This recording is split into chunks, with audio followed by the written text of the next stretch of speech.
വിനയും മയങ്കും മായയും സാക്ഷിയും അവരുടെ കാറിൽ മായയുടെ വീട്ടിലേക്ക് പോയിക്കൊണ്ടിരുന്നു. അവരെല്ലാവരും ഒരേ കോളേജിലാണ് പഠിച്ചിരുന്നത്. അവരുടെ ഹോസ്റ്റൽ അടുത്തടുത്ത് തന്നെയായിരുന്നു. അന്ന് സ്മാർട്ട് ഫോൺ ഇല്ലായിരുന്നു.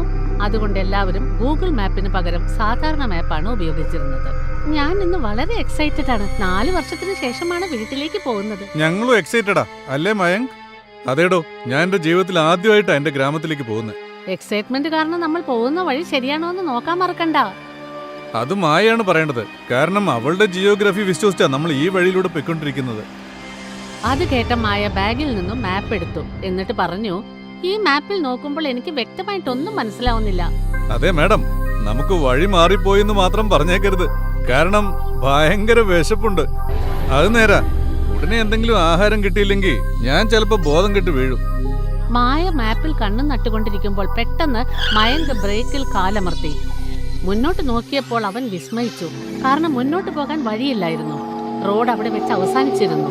അവിടുന്ന് അങ്ങോട്ടുള്ള വഴിയിലൂടെ കാർ ഓടിക്കാൻ സാധിക്കില്ലെന്ന് മാത്രമല്ല, നടന്നു പോകാനും കഴിയില്ലായിരുന്നു. തീർന്നല്ലോ, എല്ലാം തീർന്നല്ലോ. ഇനി എന്ത് ചെയ്യും? മുന്നോട്ട് വഴിയില്ലെന്ന് എനിക്ക് എങ്ങനെ അറിയാനാ? നിന്റെ അടുത്ത് മാപ്പില്ലേ? ആദ്യം തന്നെ നോക്കാമായിരുന്നില്ലേ? ആദ്യം ഇവിടെ വല്ല റോഡോ വീടോ ഗ്രാമോ ഉണ്ടോന്ന് നോക്ക്. പെട്ടെന്നാവട്ടെ. മായ മാപ്പ് നോക്കി പറഞ്ഞു. മാപ്പ് പ്രകാരം ഇവിടെ നിന്ന് 3 കിലോമീറ്റർ തിരിച്ചു പോകേണ്ടി വരും. അപ്പോൾ അവർ മണിയടിക്കുന്ന ശബ്ദം കേട്ടു. കേട്ടല്ലോ? അതിന്റെ അർത്ഥം എന്താ? ഇവിടെ അടുത്ത് ഏതൊരു ക്ഷേത്രമുണ്ട്. ഒരുപക്ഷെ നമുക്ക് അവിടുന്ന് കഴിക്കാൻ എന്തെങ്കിലും കിട്ടുകയാണെങ്കിലോ? ഇതും പറഞ്ഞ് അയാൾ കാറിൽ നിന്നിറങ്ങി. ഇപ്പൊ നിങ്ങളെല്ലാരും എന്റെ കൂടെ വരുന്നുണ്ടോ അതോ ഞാൻ ഒറ്റയ്ക്ക് വെക്കോട്ടെ? എല്ലാവർക്കും നന്നായി വിശക്കുന്നുണ്ട്. ശബ്ദം കേട്ട സ്ഥലത്തേക്ക് പോകാം. ബാക്കി 3 പേരും കാറിൽ നിന്ന് താഴെ ഇറങ്ങി. എന്നിട്ട് ശബ്ദം കേട്ട പരിപരുത്ത വഴിയിലൂടെ മുന്നോട്ട് നടക്കാൻ ആരംഭിച്ചു. കുറച്ചു ദൂരം ചെന്നപ്പോൾ അവർ ഒരു ഗ്രാമത്തിലെത്തി. എന്നാൽ അവിടെ ഉണ്ടായിരുന്ന വീടുകൾ വളരെ പഴക്കമുള്ളതായിരുന്നു. ഇതേതോ ഗോത്രവർഗക്കാർ താമസിക്കുന്ന സ്ഥലം പോലെ ഉണ്ടല്ലോ. ചെറിയ ചെറിയ കുടിലുകളാ ഇവിടെയൊക്കെ. വീട് എങ്ങനെയാണെങ്കിൽ നമുക്കെന്താ? നമുക്ക് ആദ്യം അമ്പലം എവിടെയാണെന്ന് നോക്കാം. നടക്ക്. കുറച്ചുകൂടി മുന്നോട്ട് നടന്നപ്പോൾ മുന്നിൽ ഒരു ചെറിയ തട്ടുകട കണ്ടു. അതും വളരെ പഴയ കാലത്തേതുപോലെ ഉണ്ടായിരുന്നു. ഒരേ ഒരു മേശയും അതിന്റെ മുകളിൽ ഒഴിഞ്ഞ പ്ലേറ്റുകളുമുണ്ട്. 4 കസേരകളും. എല്ലാവരും അവിടേക്ക് നടന്നു ചെന്നു. അതിശയം തന്നെ, ഇതൊരു തട്ടുകടയാണല്ലോ. പക്ഷെ ആൾക്കാരും കാണുന്നില്ല. ആരെങ്കിലും ഉണ്ടോ? ഈ കടയിൽ ആരും ഇല്ലേ എന്ന് ചോദിച്ച് അവർ അങ്ങോട്ടും ഇങ്ങോട്ടും എല്ലാം നോക്കി. എന്താ വേണ്ടത്? കടയിൽ കരുത്തനായ ഒരാൾ നിൽക്കുന്നത് അവർ കണ്ടു. അയാളെ കണ്ട് അവർ ഞെട്ടിപ്പോയി. നിങ്ങൾ എപ്പോഴാ വന്നേ? അല്പം മുമ്പ് ഇവിടെ ആരും ഉണ്ടായിരുന്നില്ലല്ലോ. നിങ്ങൾ വന്നതും ഞങ്ങൾ കണ്ടില്ലല്ലോ എന്നവർ അയാളോട് ചോദിച്ചു. എന്നാ പിന്നെ ഞാൻ ആകാശത്തുനിന്ന് ചാടി വന്നതാ. നിങ്ങൾക്ക് കണ്ണു കാണില്ലെന്ന് തോന്നുന്നു. നിങ്ങൾ എന്തിനാ ഇങ്ങനെ തർക്കിക്കുന്നത്? സാക്ഷി അയാളോട് പറഞ്ഞു. അങ്കിൾ, ഞങ്ങൾക്ക് വല്ലാതെ വിശക്കുന്നു. ഇവിടെ കഴിക്കാൻ വല്ലതും കിട്ടുവോ? ഇവിടെ എല്ലാം കിട്ടും. എന്താ വേണ്ടെന്ന് പറഞ്ഞാ മതി. എന്നാ എല്ലാവർക്കും ഓരോ ചിക്കൻ ഫ്രൈ കൊണ്ടുവരും. നല്ല വിശപ്പുണ്ട്. അത് കേട്ടപ്പോൾ അയാൾ ഉച്ചത്തിൽ വിളിച്ചു പറഞ്ഞു. എടാ രാമാ, പെട്ടെന്ന് എല്ലാവർക്കും ചിക്കൻ എടുത്തോണ്ട് വാ. അപ്പോൾ ഒരു മുടന്തൻ കുടിലിന്റെ പുറകിൽ നിന്ന് മുടന്തിക്കൊണ്ട് വന്നു. അയാളുടെ കയ്യിൽ 2 വലിയ പാത്രങ്ങളും ഉണ്ടായിരുന്നു. അത് കൊള്ളാലോ, ഇത്ര പെട്ടെന്ന് ചിക്കൻ റെഡിയായോ? 4 പേരും കസേരയിലിരുന്നു. ഒന്ന് വേഗം മൂടി തുറക്ക, വിശന്നിട്ട് വയ്യ. നവീൻ മൂടി തുറന്ന് കയ്യിൽ കൊണ്ട് കറി കോരിയപ്പോൾ അതിൽ മനുഷ്യന്റെ മുറിച്ച കൈത്തണ്ടയാണ് വന്നത്. അത് കണ്ട് 4 പേരും ഭയന്ന് നടുങ്ങി. അവർ അലറിക്കൊണ്ട് എഴുന്നേറ്റ് നിന്നു. കഴിക്ക് കുട്ടികളെ, എന്തിനാ പേടിക്കുന്നത്? എന്തു പറ്റി? എന്താ ഉണ്ടായേ? ആ 2 പേരും സുഹൃത്തുക്കളെ നോക്കി. അവരുടെ കണ്ണുകൾ ചുവന്നിരുന്നു. മുഖം വിളറി വെളുത്തിട്ടുണ്ടായിരുന്നു. അത് കണ്ടപ്പോൾ 4 പേരും അലറിക്കൊണ്ട് അവിടെ നിന്ന് ഓടാൻ ആരംഭിച്ചു. ഓടിക്കൊണ്ടിരിക്കുമ്പോൾ വിനയുടെ കാൽ കല്ലിൽ തട്ടി അവൻ താഴെ വീണു. നിൽക്കൂ, ഞാനും വരുന്നു, നിൽക്കൂ. വിനയ് ഉറക്കെ പറഞ്ഞു. എന്നാൽ ബാക്കി 3 പേരും വല്ലാതെ പേടിച്ചിട്ടുണ്ടായിരുന്നു. അതിനാൽ തിരിഞ്ഞു നോക്കാതെ അവർ മുന്നോട്ടോടി. അതിവേഗത്തിലോടി. വിനയ് തന്റെ കാലിൽ അമർത്തി പിടിച്ചു. എന്നിട്ട് പതുക്കെ നടന്നു. അപ്പോൾ മുന്നിൽ ഒരു വലിയ പാറപ്പുറത്ത് ഒരു സന്യാസി ഇരിക്കുന്നത് അവൻ കണ്ടു. സ്വാമി, എന്നെ സഹായിക്കണം. വിനയന്റെ ശബ്ദം കേട്ട് സന്യാസി കണ്ണു തുറന്നു. പറയൂ മകനെ, ആരാണ് നീ? ഇവിടെ എന്തിനാണ് വന്നത്? ഞാൻ എന്റെ ഫ്രണ്ട്സിന്റെ കൂടെ ഇവിടെ എന്തെങ്കിലും കഴിക്കാൻ കിട്ടുമോ നോക്കാൻ വേണ്ടി വന്നതാ. പക്ഷെ ഞങ്ങൾ ചെന്ന തട്ടുകടയില് അവര് മനുഷ്യമാംസം വിളമ്പി തന്നു സ്വാമിജി. നിങ്ങൾ ചെന്ന ആ തട്ടുകടയിൽ 2 ഭീകരന്മാരായ ദുഷ്ടാത്മാക്കളുണ്ട്. നിങ്ങളുടെ ജീവൻ തിരിച്ചു കിട്ടിയത് തന്നെ ഭാഗ്യം. ഞങ്ങൾ അവിടുന്ന് ഓടി രക്ഷപ്പെടുമായിരുന്നു സ്വാമി. പക്ഷെ ഞാൻ വളരെ പുറകിലായി പോയി. എന്റെ കൂട്ടുകാരെ ഞാനിപ്പോ എങ്ങനെയാ കാണുക? ഈ കാട് വർഷങ്ങളായി ജനവാസമില്ലാത്ത കാടാണ്. അതുകൊണ്ട് തന്നെ ഈ കാട്ടിൽ ദുഷ്ടാത്മാക്കൾ ധാരാളമായി വസിക്കുന്നുണ്ട്. അവരിൽ നിന്ന് നിന്നെ രക്ഷിക്കാനായി നിന്റെ കയ്യിൽ ഞാനൊരു ഏലസ് തരാം.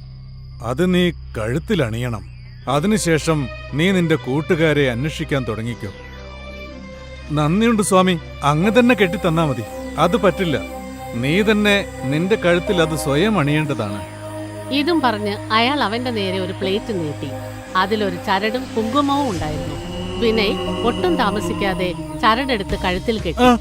അയ്യോ സ്വാമി, ഇത് നീറുന്നു. ചരട് കഴുത്തിൽ നിന്ന് കത്താൻ തുടങ്ങി. എന്നിട്ടത് അവന്റെ കഴുത്തിൽ മുറുകി. അത് കണ്ട് സന്യാസി ചിരിച്ചുകൊണ്ടിരുന്നു. അല്പനേരം കൊണ്ട് ചരട് വല്ലാതെ മുറുകി. കഴുത്ത് മുറുകി ശ്വാസം മുട്ടി വിനയ് മരണപ്പെട്ടു. ബാക്കി 3 പേരും ഓടി തളർന്നു. അവർ ഒരു കുടിലിന്റെ അടുത്തെത്തിയപ്പോൾ ആശ്വാസത്തോടെ ശ്വാസം വിട്ടു. വിനയ് എങ്ങോട്ട് പോയി? അവൻ നമ്മുടെ പുറകിലുണ്ടായിരുന്നു. പിന്നെ എങ്ങോട്ട് പോയി?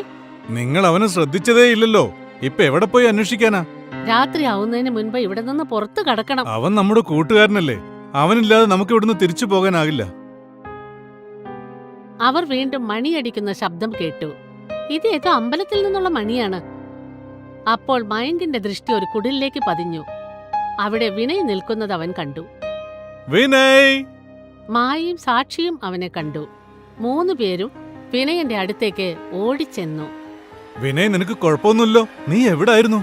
വിനയന്റെ മുഖത്ത് യാതൊരു ഭാവവും ഉണ്ടായിരുന്നില്ല. അവൻ പതുക്കെ അവിടെ നിന്നും കുടിലിനടുത്തേക്ക് നടന്നുപോയി. വിനയ്, നീ എങ്ങോട്ടാ പോന്നേ? 3 പേരും ഒന്നും പറയാതെ അവന്റെ പുറകിൽ തന്നെ മുന്നോട്ട് നടന്നു. അവൻ ഒന്നും സംസാരിച്ചില്ല. എന്നിട്ട് കുടിലിന്റെ അകത്തേക്ക് കയറി. അത് കണ്ട് 3 പേരും കുടിലിന്റെ പുറത്തു തന്നെ നിന്നു. ഇവൻ എന്തു പറ്റി? ഇവൻ എന്തിനാ കുടിലിനകത്തേക്ക് പോയത്? അകത്തേക്ക് കയറാൻ ആർക്കും ധൈര്യമുണ്ടായില്ല.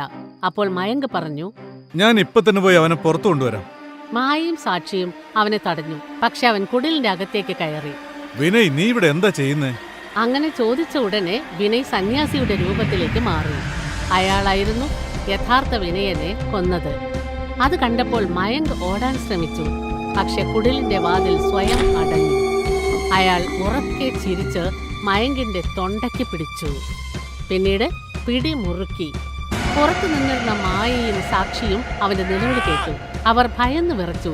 കുടിലിന്റെ വാതിൽ തുറന്നപ്പോൾ മയങ്ക് മരിച്ചു വീണു. അവരുടെ മുന്നിൽ ഭീകരനായ ഒരു സന്യാസി നിന്നിരുന്നു. 2 പേരും ഉറക്കെ നിലവിളിച്ചുകൊണ്ട് അവിടെ നിന്നും ഓടിപ്പോയി. ഓടുന്ന വഴിക്ക് അവർ വീണ്ടും മണിശബ്ദം കേട്ടു. അവർ പേടിച്ചുകൊണ്ട് അതേ ദിശയിലേക്ക് ഓടി.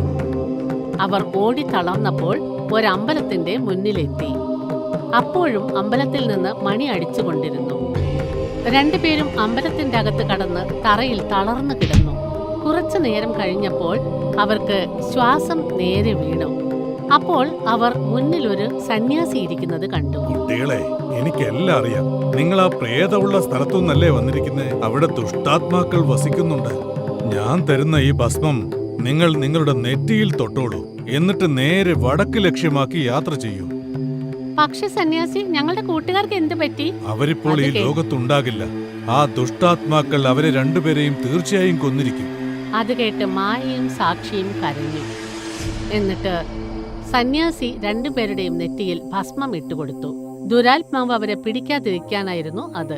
അവർ 2 പേരും അമ്പലത്തിൽ നിന്ന് വടക്കോട്ട് നടക്കാൻ തുടങ്ങി. കുറെ ദൂരം നടന്നപ്പോൾ അവർ തങ്ങളുടെ കാർ നിർത്തിയ സ്ഥലത്തെത്തി. ശരിയായ വഴി കാണിച്ചതിന് അവർ ഭഗവാനോട് നന്ദി പറഞ്ഞു. എന്നിട്ട് കാറിൽ കയറി പട്ടണത്തിലേക്ക് യാത്ര ചെയ്യാൻ ആരംഭിച്ചു.